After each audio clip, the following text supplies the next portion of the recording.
What's up? I'm Vin, and I'm teaching the remainder theorem. So we have if the polynomial f of x is divided by x minus c, then the remainder is f of c. And the concept behind this theorem is if we have a polynomial function f of x, we could express it as x minus c, where c is constant, times q of x is some other polynomial, and then we have plus r is the remainder. And watch what happens if we take that factor x minus c and we set it equal to 0. This gives us x equals c. And now we plug this into f of x. That would give us f of c is equal to, we would have c minus c times q of c. I'm just replacing these x's here with c. And then we have plus r. Now notice c minus c is equal to 0. So when I do 0 times q of c, this is just going to wipe out. And we have f of c is equal to r. So once again, if we divide the polynomial by x minus c, we're dividing f of x by x minus c, the remainder is going to be equal to f of c. Notice we got f of c equals r, where r represents the remainder. So now let's apply the theorem. We have if f of x is this polynomial function here, what is the value of f of 2?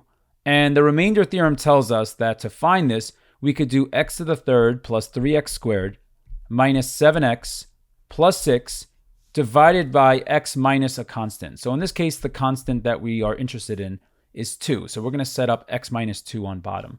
And whatever the remainder of this division problem is going to be equal to f of 2. We could just find f of 2 by plugging in x equals 2 here, but let's use the remainder theorem. So I'm going to set up the division over here. I'll use synthetic division.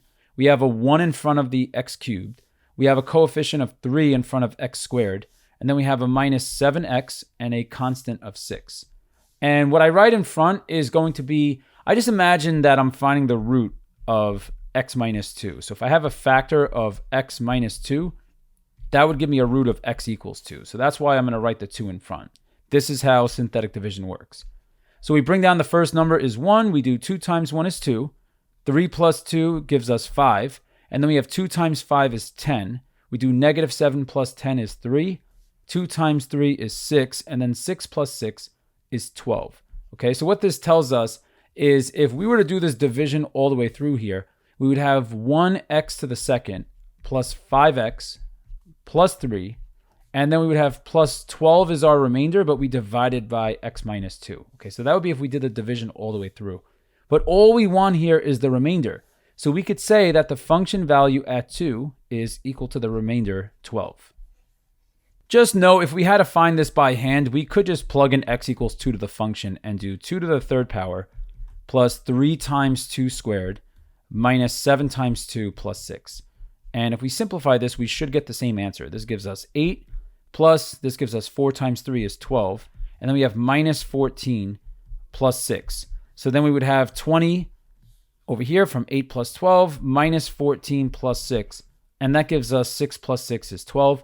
So our answer checks out. Question 2, what is the remainder when g of x is divided by x plus 2? So we're going to use the remainder theorem here. And just know that the remainder theorem works both ways, meaning that we could go from the function value. So we could go from the function value to the remainder, but we could also do polynomial division or synthetic division like the last question and go from the remainder to the function value. Okay, so in this case here, let's go from the function value to the remainder. So we're dividing by x plus 2. And if we have a factor of x plus 2, this would give us a root of x equals negative 2. So this is what I'm plugging into the function g of x. So when I find g of negative 2, whatever this results in is going to be the remainder of g of x divided by x plus 2. So we have negative 2 to the third power plus 12 times negative 2 plus 3. And now we work this out. Negative 2 to the third power, we're doing negative 2 times negative 2 times negative 2 is negative 8. And then we have minus 24 when we do 12 times negative 2, and then plus 3. So now we have negative 32 plus 3, and this is going to give us negative 29. So our function value for g at negative 2 is equal to negative 29, but this is also our remainder. Now, just know we could also do the division ourselves to find the remainder. So we have 1x to the third. There's no x squared term, so I'm going to put a 0 for 0x squared. Then we have 12x, and then plus 3 at the end. And we're dividing by x plus 2, so I write the root negative 2 in front. And watch what happens. We bring down the 1, and we have negative 2 times 1 is negative 2. 0 plus negative 2 is negative 2. We multiply negative 2 times negative 2 is positive 4. 12 plus 4 is 16. And now we do negative 2 times 16 is negative 32. And when we add these, we get negative 29. So notice that we get the exact same remainder.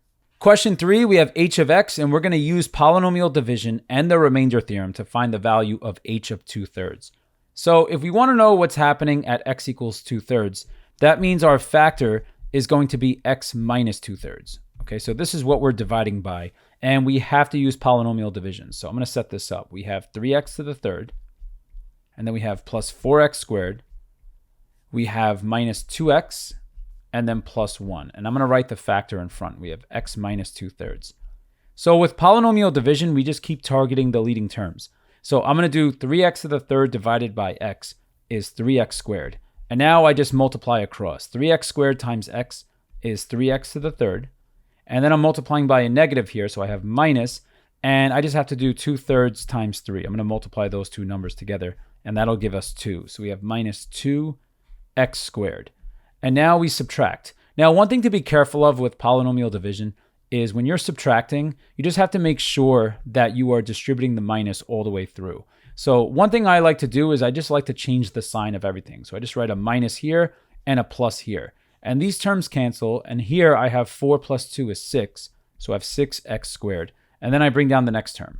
So now we start the process all over. We focus on the new leading term is 6x squared, and we're dividing that by x. And that gives us 6x. Okay, so we have 6x, and then we multiply, we get 6x squared, and then 6x times negative 2/3 is going to give us negative 4x. Okay, so I just have to show that off to the side. 2/3 times 6. This time I'm doing 6 divided by 3 is 2, and 2 times 2 is 4. So from here, we could subtract each term or just change the sign of both like this. That's a nice little shortcut to use. So here, these terms cancel. And then we have negative 2 plus 4 is positive 2. So we have 2x. And now we're going to bring down that plus 1 over here. Okay, so now we do the division once more. 2x divided by x is 2. And now I multiply 2 times x is 2x. And then I'm doing 2 times negative 2/3 is negative 4/3. And now here we are subtracting. So since we're subtracting, we could just change the sign of everything like this. And these terms are going to cancel out. And if I do that math on the side, 1 plus 4/3, I'll just make common denominators. It's going to give us 3/3 plus 4/3. And this works out to 7/3. Okay, so 7/3 here is our remainder. Okay, so this is going to be a very important piece. If I was showing it as if it were just a polynomial division problem, then I'm going to write 7/3 over x minus 2/3, the original thing that I was dividing by here. But we have to use polynomial division and the remainder theorem to find the function value. So just the remainder is all we need here to answer this question. So we could say that h of 2/3 is equal to 7/3. Okay, and this is true by the remainder theorem. Now, one thing we could do to check our answer here is we could just type in h of x into the y equals of a calculator. And for the TI-84 plus CE, we could press second mode, go back to the main screen, and I have h of x saved in the y1 spot. So I could press alpha trace and then y1, and I am plugging in 2/3. And let's see if we get the same answer. So for this question here, we had a remainder of 7/3. And notice that we have this decimal here. If I press math, enter, enter, we could express this as 7/3. So our answer here is definitely correct. Question 4, our last question. So we want to know what is the remainder when this polynomial is divided by x plus 1. And what makes this question special is that if you try to divide this by hand using polynomial or synthetic division, you're going to be there for a really, really, really long time. So it's not really practical to do it that way. So that just shows you how powerful the theorem is, that we could just plug in x equals -1 to this polynomial, and that'll tell us what the remainder is. Okay, so the theorem is very powerful. If we want to express this in function form, we could just say here, let f of x equal, we have 8x to the 2000, and then we have minus 13x to the 448, and then we have plus 10x to the 15, and then plus 24. And the remainder from dividing by x plus 1 is going to be equal to the function value.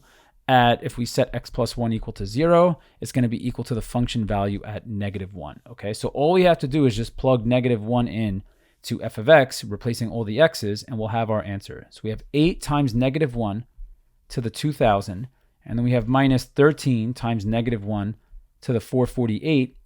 We have plus 10 times x is -1 to the 15th power, and then plus 24. So the thing to look out for here is the powers. We have an even power, we have an even power, and then we have an odd power. And just notice that when you have -1 to an odd power, the answers are always going to come out negative. So I have -1 to the first is -1. -1 to an even power will always come out positive. So you can just see this. If I just keep multiplying by -1, the signs alternate, but all of the positive ones are attached to -1 to an even power. So that's just a little shortcut that we're going to have to use here because we don't actually want to multiply -1 by itself 2,000 times. So we're going to have 8 times +1 minus 13 times -1 to an even power is +1. And then we have plus 10 times -1 to an odd power. We're going to replace with -1 and then plus 24. So now all we have to do is just simplify. We have f of -1 equals 8 minus 13, and then we have minus 10 plus 24. So we'll just go piece by piece. We have 8 minus 13 is -5. So you have -5 minus 10 plus 24. So now we could say f of -1 equals -5 minus 10 is -15, and then plus 24. And finally, -15 plus 24 is equal to +9. So this we could say, what is the remainder? Here is the remainder when we divide this polynomial by x plus 1.